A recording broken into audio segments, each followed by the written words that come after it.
Hello दोस्तों, नमस्ते, प्रणाम। आप सबके स्वागत पट्टे हमारा यूट्यूब चैनल में, फेसबुक पेज में। तो आज हम लेके बनी प्रिया व्रत सोहर गीत। तो आप सब जरूर सुने जा, सुन करके कैसन लगी कमेंट बॉक्स में लिखे जा।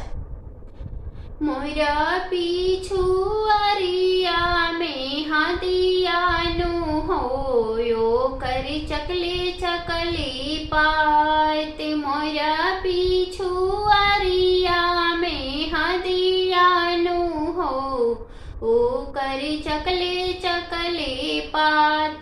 एक मुट्ठी में हादी सुरु के मंगली हो धैली सिलावट के पास।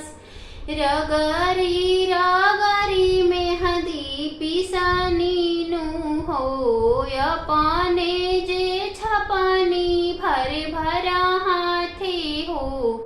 पिय के कानी आंगूर अपने जे छपानी भर भरा हाथे हो।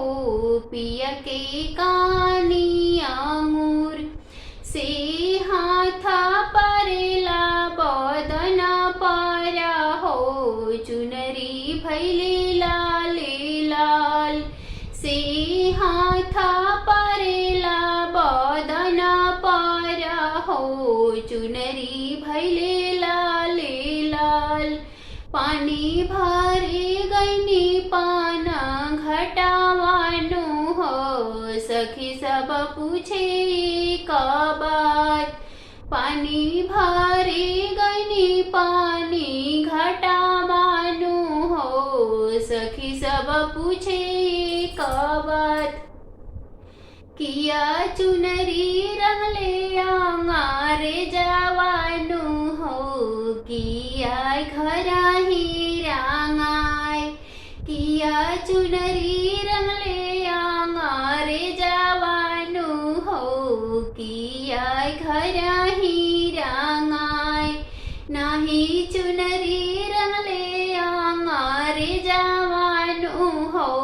नाही घरा ही रांगाय मोरा पिछुआरिया में हांदियानु हो यो कर चकले चकले पात। मोरा पिछुआरिया में हांदियानु हो यो कर चकले चकले पात।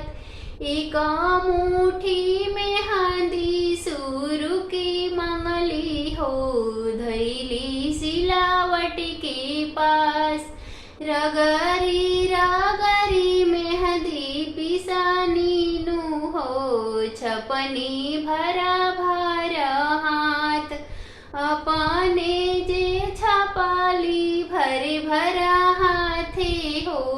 पिय के कानी आंगूर से हाथा परेला बदन पारा हो। चुनरी भैले